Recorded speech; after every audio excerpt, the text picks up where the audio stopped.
नमस्कार मुलांनो, आज आपण इयत्ता 7वी मधील पहिलं प्रकरण the living world adaptation and classification याची माहिती घेणार आहोत. जे संपूर्ण पृथ्वीवर सजीवांचं जग, त्याचं अनुकूलन आणि त्याचं वर्गीकरण. अडॅप्टेशन म्हणजे अनुकूलन आणि क्लासिफिकेशन म्हणजे वर्गीकरण, याविषयी ओळख करून घेणार आहोत.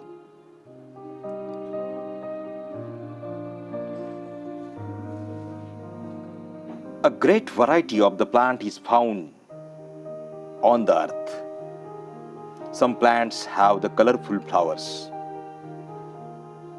Some plants grow in water, whereas some are to be found in desert, which have a scarcity of water. Some plants are found only in a snowy region. Some plants cannot be seen without a microscope, whereas some are huge in size. या भूतलावर आपल्याला विविध प्रकारचे फुलं असणारे वनस्पती, काही वाळवंटात वाढणाऱ्या, जिथे पाण्याची कमतरता आहे तिथे वाढणाऱ्या वनस्पती, काही वनस्पती ह्या फक्त बर्फाळ प्रदेशामध्ये वाढतात आणि काही वनस्पती इतक्या सूक्ष्म असतात की त्या मायक्रोस्कोप मधून सुद्धा आपल्याला दिसत नाही. त्याच बरोबर काही इतक्या मोठ्या असतात की त्यांचा आपण विचारही करू शकत नाही. Like plants, animal to show diversity. ही अशा प्रकारची जी विविधता आहे ही आपल्याला या पृथ्वीवर आढळून येते. Some are the unicellular, others multicellular. काही युनिसेल्युलर म्हणजे काय? एकपेशी. काही एकपेशी आहे तर काही बहुपेशीय आहे.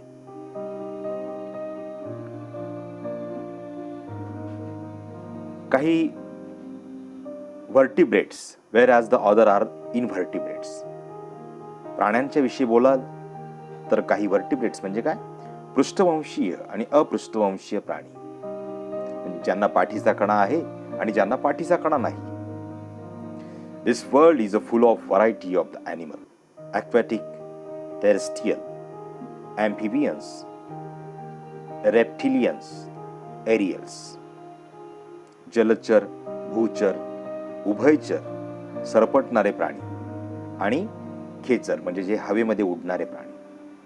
अशा सगळ्या प्राण्यांचा तुम्हाला समावेश या पृथ्वीवरच्या जैविक प्राण्यांमध्ये तुम्हाला किंवा सजीवांमध्ये तुम्हाला आढळून येतो.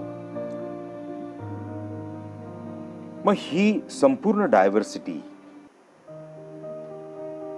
कशा पद्धतीने अस्तित्वात आली आणि ती का टिकून आहे? तर थोडक्यात सांगायचं तर त्यांच्यामध्ये एक प्रकारचं आपल्याला एक विशिष्ट प्रकारचं एक अडॅप्टेशन दिसून आलं. अडॅप्टेशन म्हणजे काय? अडॅप्ट करणे, अनुकूलन, ज्याला आपण म्हणतो की या पृथ्वीवरच्या ज्या वनस्पती आहेत त्यांच्यामध्ये कसं अडॅप्टेशन झालं हे आपण बघूया. Coniferous trees like pine and देवदार. देवदार आणि पाईन सारख्या वनस्पतीच्या शंकूच्या आकाराची झाडं तिथे असतात काश्मीर सारख्या भागामध्ये. तर तिथे शंकूच्या आकाराची झाडं कशी? डेझर्ट म्हणजे राजस्थान सारख्या वाळवंटामध्ये तुम्हाला काही कॅक्टस, ॲकॅसिया म्हणजे आपण ज्याला बाबूळ असं म्हणतो, कॅक्टस म्हणजे ज्याला आपण निवडुंग असं म्हणतो, अशा वनस्पती तुम्हाला आढळून येतात. तिथे प्राणी सुद्धा कॅमल सारखा प्राणी राहतो, उंटासारखा. त्या प्राण्याचं वैशिष्ट्य असं आहे की तो अनेक दिवस पाण्याविना राहू शकतो. पण हाच प्राणी तुम्हाला काश्मीरमध्ये सापडणार नाही. मग असं का झालं? याच वनस्पती तुम्हाला काश्मीरमध्ये सापडणार नाही, आणि काश्मीरच्या वनस्पती आणि प्राणी हे तुम्हाला वाळवंटात सापडणार नाही. तर हे सगळं शक्य झालं तर ते ॲडॅप्टेशन मध्ये, त्याला अनुकूलन असं म्हणतो. The gradual changes occur in the body parts, also in the behaviour of the organism. Gradual म्हणजे श्रेणीबद्धतेने, हळूहळू त्यांच्यामध्ये बदल, चेंजेस घडून येतात, त्यांच्या शरीराच्या पार्ट्समध्ये बदल घडून येतात, आणि त्यांच्या बिहेवियर ऑफ द ऑर्गॅनिझम म्हणजे त्यांच्या वागणुकीमध्ये, त्यांच्या ज्या संपूर्ण त्यांची जी चयापचय क्रिया आहे त्यामध्ये, त्यांचं बिहेवियर म्हणजे काय, त्यांचं परिसराशी निगडित असणारं जे वर्तन आहे त्या वर्तनाला बिहेवियर असं म्हणू शकतो. Which help them to adjust to their surrounding. ते त्याला सराउंडिंग म्हणजे काय, वातावरणाशी जुळवून घेण्यासाठी ते त्यांना मदत करत असतं. Such changes are called adaptation. त्यालाच आपण अनुकूलन असं म्हणतो, की बाह्य परिस्थितीशी जुळवून घेण्यात जेव्हा जीवाचा जो वर्तणुकीत बदल सुद्धा आपल्याला झालेला आपल्याला दिसून येतो, त्यांच्या आसपासच्या परिस्थितीशी ते जुळवून घेण्याची मदत करतात, अशा बदलांना आपण अनुकूलन असं म्हणतो.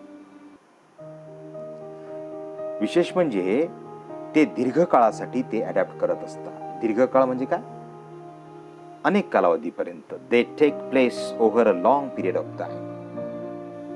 तर अशा पद्धतीने आपण आता अडॅप्टेशन म्हणजे काय हे समजावून घेतलं. तर तुम्हाला खाली एक तक्ता दिलेला आहे पुस्तकामध्ये. त्या तक्त्यामध्ये बघा, लोटस ॲक्वेटिक हॅबिटॅट म्हणजे काय, त्यांचा अधिवास, हॅबिटॅट. काही जे शब्दार्थ असतील ते शब्दार्थ तुम्ही मराठीत तुमच्या वहीमध्ये लिहून घ्या, म्हणजे तुम्हाला त्या शब्दांचा अर्थ कळला तर तुम्हाला संपूर्ण त्याचा या अशा प्रकरणाचा अर्थ समजेल. फायबरस म्हणजे आपण ज्याला तंतुमुळे असं म्हणतो, जे आपण रूट्स शिकलो त्या पद्धतीने. Characteristic of the leaves, large and the round with waxy layer. तुम्ही कमळाची जी पानं पाहिली, लोटस म्हणजे काय, कमळ, त्याचे लार्ज मोठ्या स्वरूपात असतात आणि त्यांच्या एका बाजूला वॅक्सी लेअर असतो, म्हणजे चिकटसा असा भाग त्यांच्यावर असतो. होलो आणि फ्लेक्झिबल. कॅरेक्टरिस्टिक त्याचं स्टेमचं कसं असतं, होलो. होलो म्हणजे काय, पोकळ असतात. कमळाचे स्टेम जे असतात ते पोकळ असतात, म्हणजे तुम्ही त्याच्यात फुंकर मारली ना तर ते एखाद्या नळीसारखं फुंकर त्याच्यात मारता येते, इतक्या पद्धतीचे पोकळ असतात. आणि शिवाय ते लवचिक असतात. फ्लेक्झिबल म्हणजे लवचिक. तसंच कॅक्टस तर लिहायचंय तुम्हाला. बनियान ट्री म्हणजे ज्याला वडाचं झाड असं म्हणतो, त्याचं तुम्हाला या ठिकाणी लिहायचं आहे, आणि हा तक्ता तुम्ही वहीमध्ये लिहा. तर अशा पद्धतीने आपण आता या अडॅप्टेशन इन अ प्लांट याची मी ओळख या व्हिडिओतून करून दिलेली आहे. आता आपण नेक्स्ट टॉपिक कडे जाऊया. Adaptation in aquatic plants. Adaptation आपण आत्ताच अडॅप्टेशन म्हणजे काय आपण ते पाहिलं. काही वनस्पतींच्या बाबतीतला सुद्धा भाग पाहिला. आता अडॅप्टेशन इन ॲक्वेटिक. ॲक्वेटिक म्हणजे काय, जलीय वनस्पती. की तुम्ही कधी नदीमध्ये गेला असाल किंवा तुम्ही टीव्हीवरचे जे डिस्कव्हरी मधले समुद्रातील काही शोज पाहिले असतील पाण्यातले, तर त्याच्यामध्ये तुम्हाला जलीय वनस्पती दिसतात. काही सिनेमांमध्ये तुम्हाला असं बघायला मिळतं की समुद्राच्या तळाशी अनेक प्रकारच्या वनस्पती तुम्हाला आढळून येणार. तुम्हाला एखाद्या तलावात, तुम्हाला गावच्या तलावामध्ये तुम्हाला दिसलं असेल, एखाद्या डबक्यामध्ये तुम्हाला हिरवीशी अशी वनस्पती दिसली असेल, तर तुमच्या अवतीभोवती ह्या ज्या अधिवास आहे, हा अधिवास याला असं का, देयर इज अ इकोसिस्टीम. ती इकोसिस्टीम म्हणजे परिस्थिती की असतात, त्याच्यामध्ये तुम्हाला अनेक प्रकारचे प्राणी हे, वनस्पती हे एकत्रितपणे तिथे जीवन जगत असतात. या आकृतीमध्ये तुम्हाला बघा कशा पद्धतीचं तिथे वर्णन आणि चित्र दिलेलं आहे. तुम्हाला एक पाणी, समुद्राच्या तळातला किंवा नदीतल्या तळातला बघा एक भाग दाखवलेला आहे. त्या भागामध्ये तुम्हाला तळाशी कशा पद्धतीच्या वनस्पती जगत असतात, आणि तिथे छोट्याशा आकारामध्ये तुम्हाला एका कमळाच्या फुलाची पण आकृती तळाला दिलेली आहे, आणि इथे सुद्धा दिलेली आहे. या ठिकाणी तुम्हाला दिसते की कमळाच्या झाडाचे फुलं जे कसे वरती तरंगत असतात आणि काही वनस्पती कशा पद्धतीने आधांतरित जगत असतात, त्यांची मुळं जी असतात ती पाण्यात लोंबकळलेल्या स्वरूपामध्ये असतात. काही वनस्पती जमिनीचा भाग आणि पाण्यातला भाग अशा दोन्ही भागामध्ये ते जगू शकतात. एरवी आपल्याला असा अनुभव असतो की आता इथे जमिनीवरचं एक झाड सुद्धा दाखवलेलं आहे तुम्हाला आकृतीमध्ये. Some of the aquatic plants are the firmly rooted in the soil at the bottom. बघा, ही वनस्पती जी दिसते तुम्हाला स्क्रीनवर, ही तिथे फर्मली म्हणजे काय, अगदी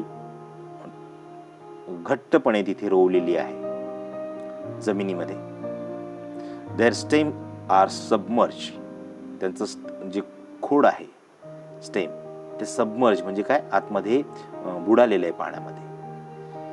while leaves and the flowers floats on the surface, त्याचे पानं आणि फुलं जी आहेत ती तरंगत आहेत. however some plants are the entirely afloat, their roots are not anchored in the soil. The surface of the leaves and the stems of many aquatic plants are covered with the waxy layer. तुम्ही जर कमळाचं जर पान पाहिलं असेल कोणी, तर ते एका बाजूला मेणाचा थर असल्यासारखा त्याच्यावर वॅक्सी लेअर असतो. हा वॅक्सी लेअर काय करतो, त्याच्यात पाणी आतमध्ये जाण्यासाठी तो वाचवतो. ऍक्च्युअल पाण्यातच जगते सर, तर मग त्याला वॅक्सी लेअरची आवश्यकता काय होती. तर ते पान जे आहे ते वरती तरंगत असतं. तर त्याचे ते वैशिष्ट्य, leaves of the some aquatic plants are thin and the slender like ribbon. काही पानं असतात ती अत्यंत नाजूक आणि पातळशी असतात. रिबन कशी असते, डोक्याला आपण केसांना बांधत असतो तशा पद्धतीची, तर तशा प्रकारची असतात. This shapes helps them to withstand fast current of the water. काही जे असतात त्या वाहत्या प्रवाहामध्ये स्वतःला वाचवण्यासाठी ते असे आकार जे असतात ते मदतीला येत असतात. काहींमध्ये तुम्हाला एअर स्पेसेस सुद्धा आढळणार, काही स्टेममध्ये. त्यांच्या देठांमध्ये पेटिओल्स म्हणजे काय, स्टेम आणि पान यांना जोडणारी जी भाग असतो त्याला पेटिओल्स असं म्हणतात. हा पेटिओल्स हा पोकळ पण असू शकतो आणि तो त्या फ्लोटिंग करण्यासाठी तो मदतनीस असतो जर त्याच्यामध्ये एअर स्पेस असेल. म्हणून कमळाचे जे स्टेम असतात ते हलक्या जर जड असते, ते पोकळ नसते, तर ते काय करू शकलं असतं, तर ते त्या पद्धतीने वनस्पतीला तरंगत ठेवता आलं नसतं. तुम्ही त्याचं चित्रामध्ये बघा, 1.3 नंबरची आकृती आहे. त्या आकृतीमध्ये तुम्हाला अशा प्रकारचा एक भाग दिसणार आणि पानाचा एक वॅक्सी लेअर आणि याचा भाग तुम्हाला दिसेल. तर अशा पद्धतीने आपण ह्या मुद्द्याचा भाग समजून घेतला की कशा पद्धतीने पाण्यामध्ये राहणाऱ्या जलीय वनस्पती ज्या असतात त्या ॲडॅप्टेशन त्यांनी केलेलं आहे, अनुकूलन. तर वॅक्सी लेअर त्यांचं अनुकूलन आहे, त्यांचा शेप जो आहे तो अनुकूलन आहे. त्यानंतर त्यांचं स्टेममध्ये एरोस्पेस आहे, तर ते एक अनुकूलन आहे. तर हे जे आहे हे वनस्पतींनी स्वतःसाठी केलेलं अनुकूलन आहे. हे पाण्यात वाढतात म्हणून त्यांनी स्वतःमध्ये बदल करून घेतलेले आहे. आपल्याला कोणी सांगितलं पाण्यात राहा आणि माशांना सांगितलं तुम्ही झाडांवर राहा, तर ते राहू शकतात का, तर ते राहू शकत नाही. एक प्रत्येका सजीवाच्या शरीराची एक रचना आहे, मग त्या रचनेप्रमाणे त्याला जगता येतं. आता सुद्धा आपण बऱ्याचशा या गोष्टींमध्ये हे अभ्यासू शकतो. तर आपल्याला हा मुद्दा आपल्याला इथे लक्षात आला असेल.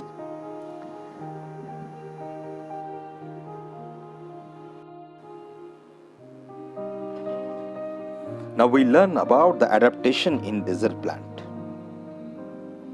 Desert plants are either the leafless or their leaves are like a small needles or have been modified into the thorns. त्यांचे काटेरी रूप ते पानांनी धारण केलेलं असतं. त्यांच्या स्टेम जे असतात ते हिरव्या रंगाचे असतात आणि त्यांना पानं नसतात. ते पानं म्हणजे त्यांची रूपांतरित झालेली काटे असतात आणि स्टेमचा रंग हिरवा असल्यामुळे फोटोसिंथेसिसची प्रक्रिया स्टेमच्या मार्फत होते, म्हणजे खोडामार्फत होत असते. हे त्याचं वैशिष्ट्य आहे. कारण पानांची अनुपस्थितीमुळे त्यांना पानाऐवजी खोडाला अन्न तयार करावं लागतं. हे त्यांचं मुख्य अडॅप्टेशन आहे. Their root penetrate deeps into the soil and some roots spread away into the soil in search of the water.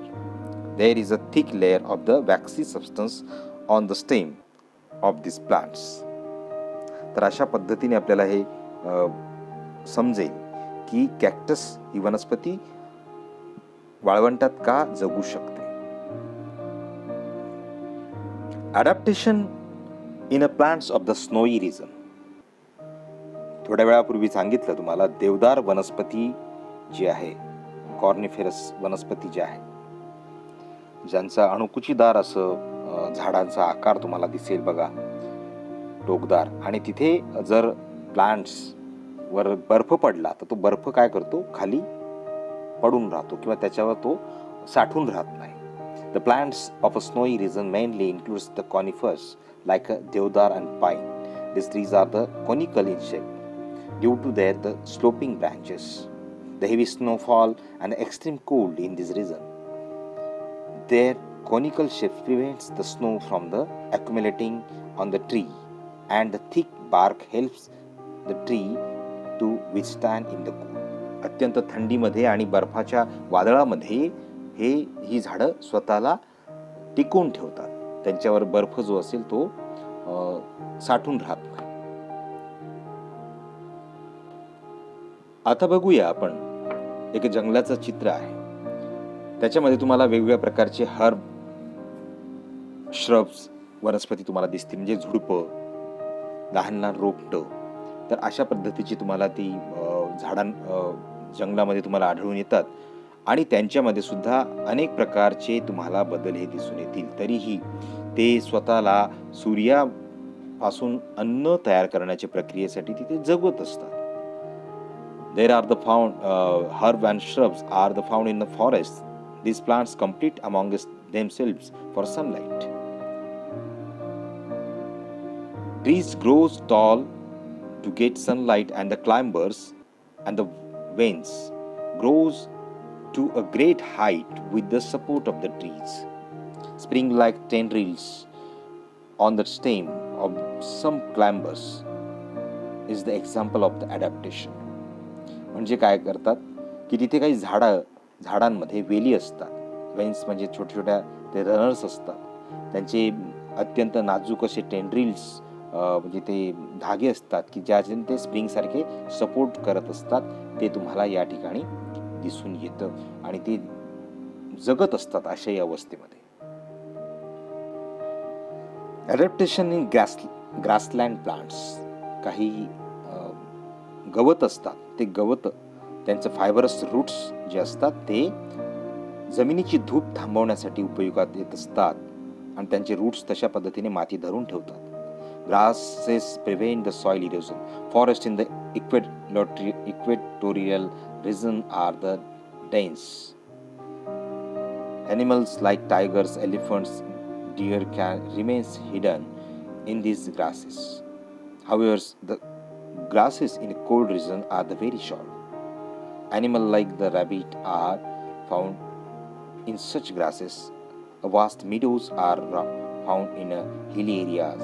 बघा, वेगवेगळ्या ठिकाणी तुम्हाला जमिनीवरच्या गवताने स्वतःमध्ये केलेला असलेला बदल हा आपल्याला दिसून येतो. काही ठिकाणी थोडं मोठ्या पद्धतीचं झुडपांपासून बनलेलं गवत असतं, तर काही अत्यंत जमिनीमध्ये तळाशी असतं. तर तिथे सुद्धा काही प्राणी स्वतःचा जीव वाचून लपत असतात आणि ते त्याचं एक ॲडॅप्टेशन त्यांनी त्या झुडपांमुळे करून घेतलेलं असतं.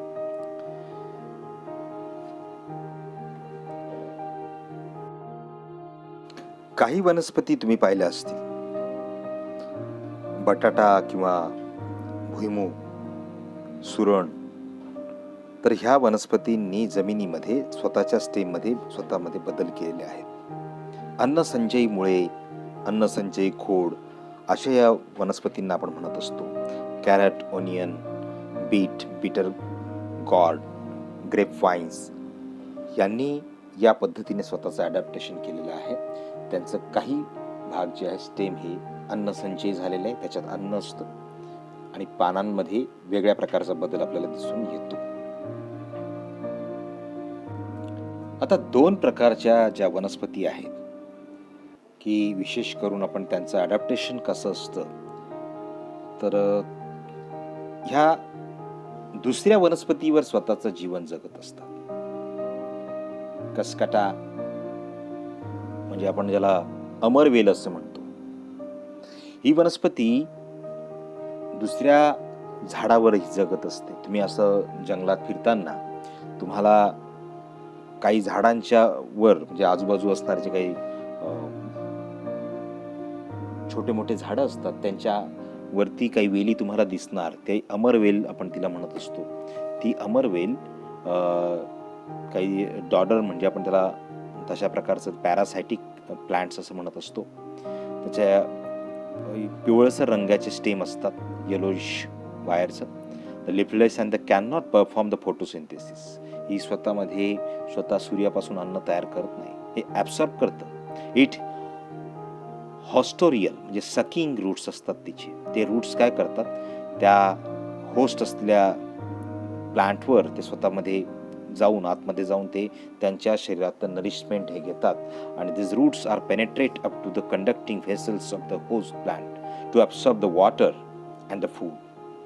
तर हे एक त्याचं अत्यंत उत्तम असं उदाहरण आहे. दुसरं एक वनस्पती असेल की ती प्राणी किंवा ते प्राण्यांपासून स्वतःचं अन्न शोषित करत असतात.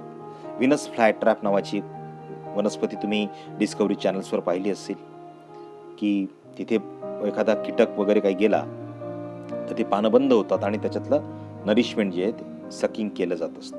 ड्रॉसेरा संडीव नावाची एक प्राणी आहे, वनस्पती आहे.